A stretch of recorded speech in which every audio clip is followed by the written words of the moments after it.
اہل بیت علیہ السلام کا کردار جو ہے، شیخ بی بی طالب سے لے کر کربلا تک کا کردار جو ہے، یہ ایک ایسی مسلم طاقت ہے جسے چیلنج قیامت تک نہیں کیا جا سکتا۔ لیکن المیہ یہ ہوا کہ طاغوت نے ایک سازش کی، اور اس سازش پر بڑا غور و خوض کر کے تھنک ٹینک کے ٹائٹل پر وہ سازش کی کہ جہاں جہاں عظیمت مآب جذبوں کا ایک تسلسل ہے جو اسلام کی طاقت اور حمیت ہیں، ان جذبوں کو ڈیگریڈ کر دیا جائے اور ان کو منظرنامے سے ہٹا دیا جائے۔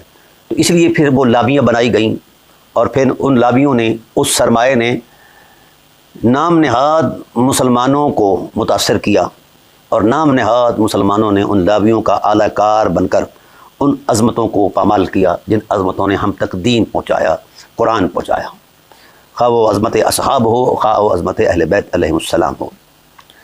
تو وہ اس وقت سے وہ اپنی سازش میں کامیاب رہے یہود اور طاغوت، اور آج بھی اسی کامیابی کا تسلسل جو ہے وہ جاری اور ساری ہے، مگر بحمد اللہ تعالیٰ امت کی آنکھیں کھل چکی ہیں اور امت جان چکی ہے دلدار کون ہے اور غدار کون ہے۔ تو بعض لوگوں نے دلداری کا برقع پہن کر غداری کا وہ کردار ادا کیا ہے جو آج ہر بندہ محسوس کر رہا ہے۔ یہود کا بنیادی جو ہدف تھا وہ رسول اللہ صلی اللہ علیہ وسلم کی ذات تھی، اور وہ انتقام مدینہ، انتقام خیبر لینا چاہتے تھے۔ ناکام رہے، ابوبکر صدیق کے دور میں ناکام رہے، عمر فاروق کے دور میں ناکام رہے، عثمان غنی کے دور میں ناکام رہے، مولا مشکل کشا کے دور میں ناکام رہے۔ تو ہدف تو ہے نا ان کا۔ آج بھی گریٹر اسرائیل کا جو ٹائٹل دیا جا رہا ہے وہ اسی بنیاد پر ہے، سمجھا گی؟ اور رسول اللہ صلی اللہ علیہ وسلم سے براہ راست تو نہ الجھ سکے نہ انتقام لے سکے، کیونکہ اللہ تعالیٰ کا ایک ضابطہ موجود تھا، واللہ یعصمک من الناس، اے حبیب ہم آپ کی حفاظت کریں گے۔ پھر اگلا دور غیور صحابہ کا آیا، اس وقت بھی کوئی ایسی بات نہ ہو پائی۔ پھر جس وقت جو یہود کی آغوش میں پلنے والے تھے بنو امیہ، عبد الشمس سے لے کر آگے تک، ان کو انہوں نے اعلیٰ کار بنایا اور کلمے کا برقع پہنایا اور ان کو ان حرمتوں کے خلاف کھڑا کر دیا۔ سب سے پہلے جب نظام الہی کا جو دستوری تسلسل تھا، اس کے مطابق خاص حالات کے اندر جب رسول اللہ صلی اللہ علیہ وسلم کی ذات کے بعد اس اتھارٹی کا قیام عمل میں آیا، تو سب سے پہلے جس نے اسلامی دنیا کی بنیادی اتھارٹی پر جس نے حملہ کیا وہ ابو سفیان ہے۔ اور اعلیٰ کار کن کا ہے وہ سب جانتے ہیں، ذہن کن کا ہے، مزاج کن کا ہے، ایک تاریخی پس منظر ہے۔ عبد الشمس سے لے کر آگے تک آئیے آپ۔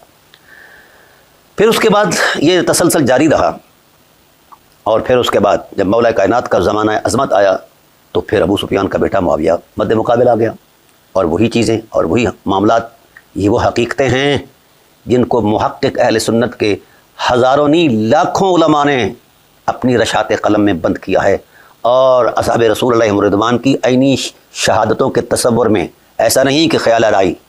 آج ہمارے لوگ جو ہیں یہ کہہ رہے ہیں کہ جناب یہ تاریخی باتیں ہیں، یہ فلاں ہیں، یا کچھ بھی نہیں۔ نہ تم نے تاریخ پڑھی ہے مولویو، نہ تم نے حدیث پڑھی ہے، نہ قرآن پڑھا ہے، نہ تم مزاج رسول کے قریب ہو، تم صرف اپنے پیٹ کے قریب ہو، اس لیے یہ باتیں کرتے ہو۔ تو یہ جو اموی معاملہ ہے یہ اسی یہودی انتقام کا تسلسل ہے، اور وہ آج بھی موجود ہے۔ بالخصوص بر صغیر کے اندر تو ایک بڑے ہنگامی حالات کی عظمت میں موجود ہے، ہنگامہ خیز معاملات میں۔ یہ دو ملک تو اس سے خاص متاثر ہیں، میرا پاکستان اور ادھر انڈیا۔ اب ملت بریلویہ جو آج کی نیو برانڈ بریلویت ہے، نیو برانڈ بریلویت سیم اسی کردار کا تسلسل ہے جو عبد الشمس سے شروع ہوا۔ وہ بھی اہل بیت کے مخالف تھے، کاشانہ نبوت کے مخالف تھے، دشمن تھے، اور اس سے لے کر پھر یزید تک، پھر آگے تک طور تک۔ اب اس کمان کو آج کی نیو برانڈ بریلویت نے سنبھال لیا ہے۔ وہ آج کے اس دور کے جو اہل بیت سادات ہیں ان پر وہ یلغار کر رہے ہیں، وہ سادات پاکستان کے ہوں یا سادات ہندوستان کے ہوں، بر صغیر کے اندر ملت بریلیہ نے یہ طے کر رکھا ہے جو نیو برانڈ بریلیت۔ اس لیے میں نیو برانڈ کہہ رہا ہوں کہ پہلی بریلیت ایسی نہیں تھی۔ تو اس نے یہ اٹھا رکھا ہے یہ بیڑا کہ جہاں کہیں بھی کوئی سید ملے اس کی توہین ضرور کرنی ہے۔ یہاں ہمارے اکابر سادات تھے، سید ریاض شاہ صاحب، انور شاہ صاحب، منور شاہ صاحب، عرفان شاہ صاحب اور دیگر سادات، جنہوں نے صرف اس بات پر احتجاج کیا کہ ہماری ماں کو خطا کی گالی دی گئی ہے، لہذا ہم یہ برداشت نہیں کریں گے۔ تو ان کا حق تھا، فطری حق بھی تھا، دینی اور اخلاقی حق بھی تھا، اس پر انہوں نے احتجاج کیا جس پر ان پر رافضی ہونے کے فتوے لگائے گئے۔ تو بحمد اللہ تعالیٰ فقیر نے اللہ تعالیٰ کے فضل و احسان سے اور پاکوں کی برکت سے اللہ تعالیٰ نے جو مجھے توفیق بخشی، ہم نے ان فتووں کو تروڑ مروڑ کر ان کے منہ میں گھسوڑ دیا ہے۔ اب ہمارے پڑوسی ملک ہندوستان کے اندر جو کچھ سادات ہیں، ان کی بار بار مجھے یہ شکایت آئی ہے کہ ہمارے ساتھ یہ کر رہے ہیں۔ بالخصوص ایک تاریخی حقیقت میں ایک بہت بڑا کردار اور بہت بڑا نام ہے سادات کچوچا شریف۔ تو سادات کچوچا شریف ایک مسلم حقیقت ہے، کسی مولوی کے قلم کی جوڑ توڑ کے مرہون منت نہیں، وہ ایک تاریخی حقیقت ہے اور پورا بر صغیر بلکہ پوری امت مسلمہ اس حقیقت سے آشنا ہے۔ وہاں ایک محترم المقام اس وقت کے جو غالباً سجادہ نشین ہیں، سید شیخ اجمل میاں دامت برکاتہم العالیہ، انہوں نے اپنے خطابات کے اندر اہل سنت کے ذخائر علم سے جو پڑھا وہ کہیں بیان کر دیا۔ تو اس پر وہاں کی جو نیو برانڈ بریلویت ہے وہ سیخ پا ہو گئی اور ان پر رافضیت کے فتوے فلاں فلاں فلاں فلاں۔ دیکھیے، میں پہلے تو سادات سے عرض کرتا ہوں، سادات کرام سے گزارش یہ ہے کہ آپ کا بلائنڈلی فیتھ ملا اعظم پر آپ کے لیے نقصان دہ ہے، پہلی بات۔ دوسری بات یہ ہے کہ ملا اعظم آپ کا ازلی اور ابدی دشمن ہے، یہ ذہن میں رکھیں۔ کبھی بھی ملا آپ کا خیر خواہ نہیں ہو سکتا، کیونکہ ان کے آباء و اجداد اور ننہال جو ہیں، خاص کر بنو امیہ کے لوگ، انہوں نے تو یہودیت کو غالباً حلف دے رکھا ہے، لگتا ہے کہ جناب والا ہم نے آپ کا انتقام لینا ہے۔ ٹھیک ہے، اب یہاں جو صورتحال ہے بڑی عجیب ہے کہ جو کلمات بنو امیہ اہل بیت کے لیے کہا کرتے تھے وہی کلمات آج بریلوی کہہ رہے ہیں۔